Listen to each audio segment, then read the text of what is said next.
Hello and welcome back to Modalities Movement Therapy. In this 10-minute breath-led flow for deep fascial release, we'll use focused breathing to help us open the front line or the deep front line of the body. The line of the body that is often compromised if we sit for long periods of time. These muscles shorten. You're going to need a block, a circle resistance band, and a soft reflex ball. As well as releasing the front line of the body, we're going to activate the back line of the body. If you're an athlete or a runner or you do CrossFit, this is a great way to prepare the body better for your training. So if you don't have a block, you can use some books, and we're going to start in a supine position, just testing our range of movement in our arch. So we breathe in and we exhale to our tuck. We're breathing through the nose, and then we're going to breathe in to our thrust. So while you're holding it in this position, I want you to see what you're feeling, or feel what you're feeling, and check your glutes. What's happening in your glutes? What's happening in your shoulders? What's happening in your neck? Let's lower down onto the mat and start releasing the front of the body, and then we're going to move into some activation. So you'll start with that soft reflex ball on the sternum. So it's on the breastbone. Move it around if you need to. If it's very sensitive, then work without the ball. Rest your forehead on your hands and breathe into the ball. Breathing in and exhale. Nice, slow, steady breath through the nose. If you want to get a little bit deeper into the release on your exhalation, you're going to wiggle the shoulders from side to side. And release in the center, breathe in and exhale.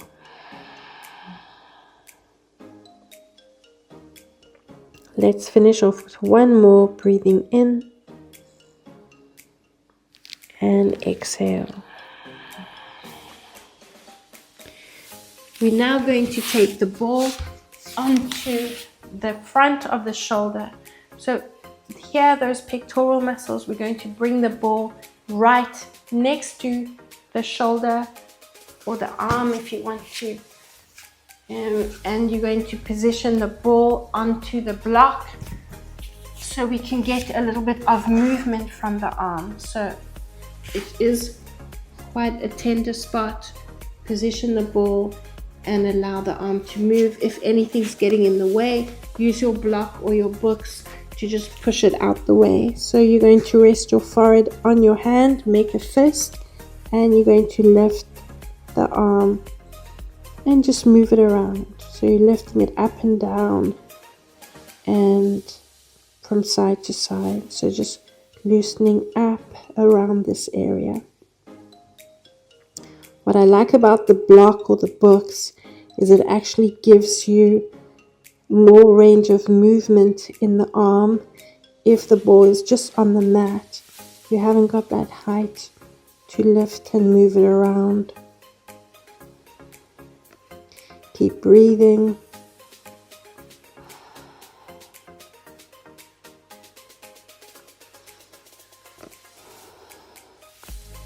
Let's repeat this to the other side. I'm just going to move my mic quickly. Position that ball.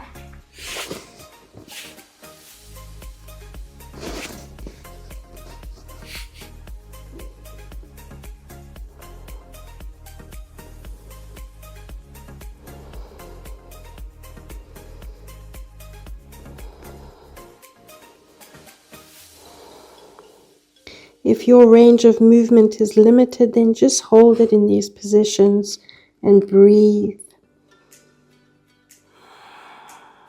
If it's very tender around that area, you just hold the position.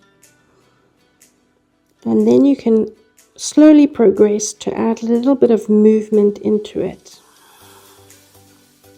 And take it as far as you can, don't push it too much. And you can position the block to the side. We're going to bring the ball under the hip flexor, so it's below the hip bone where the muscle is that lifts and lowers the leg. Bend that knee, rest your forehead on your hands, and just move the knee out and in. So you're rolling the ball across from side to side.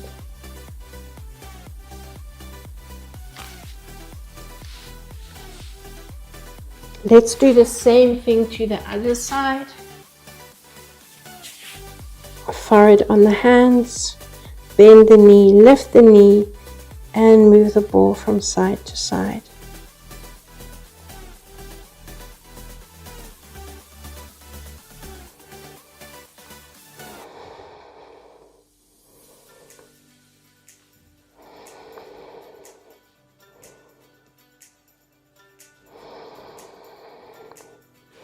And release the ball. Let's now take the feet into the hands. You're going to hug the spine with the shoulder blades. You've got a few options here. So take the hands on the outside of the legs, so my thumbs are pointing down, or should I say the outside of the feet. If you can, you want to rotate the palms outwards so the thumb is on the big toe, and then we're going to squeeze the shoulder blades, hugging the spine with the shoulder blades. Your next option is to either, if you don't have a band, you can use a scarf, something, even a towel. You can hold onto the towel.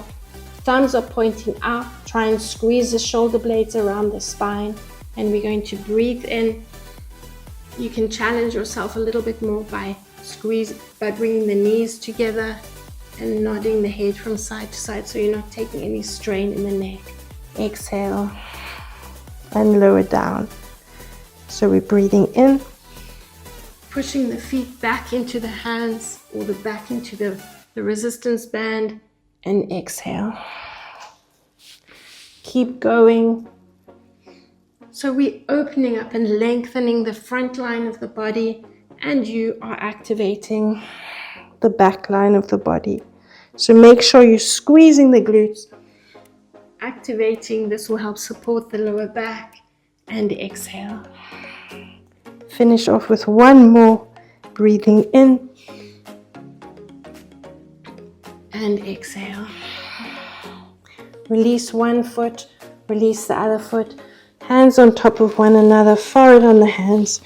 Wiggle the spine or wiggle the hips from side to side, so you're loosening up the spine, getting movement into the spine, lubricating the joints with synovial fluid. Okay, onto the elbows, push up onto the elbows and knees, and coming up onto the hands. Okay, in this position, we're going to push back into the ball of the foot. Then I want you to drop the knee, and you're going to bend the knee, bring the hands around the foot. So if you can challenge yourself again, you're going to put both hands on the foot, squeezing the shoulder blade together, shoulder blades around the spine, and you're going to open up. Then you're going to, like we just did, you're going to push back into the hands like a seesaw motion, and exhale. Remember, if you need the resistance band, the circle resistance band, bring it around the foot and open up across the body. Exhale and release. If you need one hand on the leg or on the mat, just use that one hand on the foot.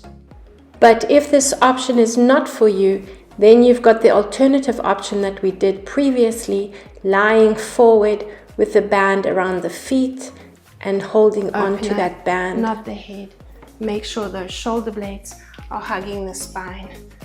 Let's release and repeat it to the other side.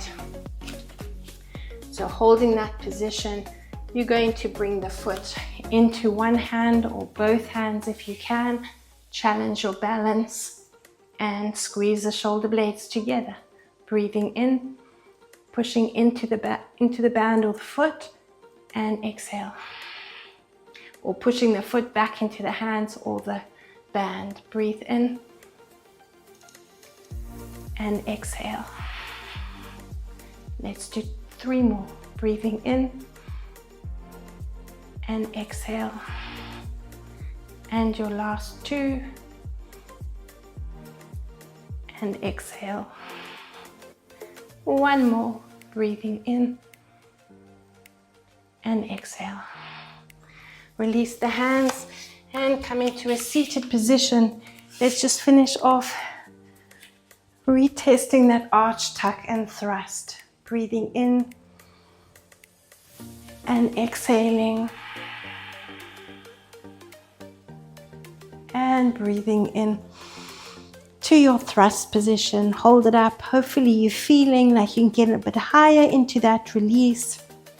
And you're going to really activate these glute muscles, pushing the shoulder blades and the elbows into the mat. So you're activating the back arm line. Breathing in and exhale.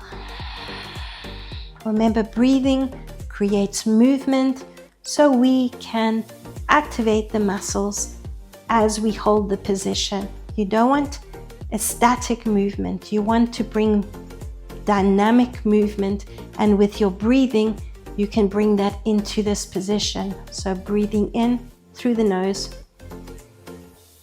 and exhaling. Keep exhaling. Try and get a little bit deeper into your contraction as you exhale. Finish off with 1 more. Really pushing into the elbows and thrusting up a little bit higher if you can. And then as you exhale, you're going to lower down through the spine. Hug the knees into the chest. A little bit of pandiculation. So rock from side to side. Lengthen out. Yawn and stretch. Hug your knee into your chest, 1 knee or both knees, and rock yourself to a seated position. And thank you for joining me. Remember, movement is key. If you don't use it, well, you lose it.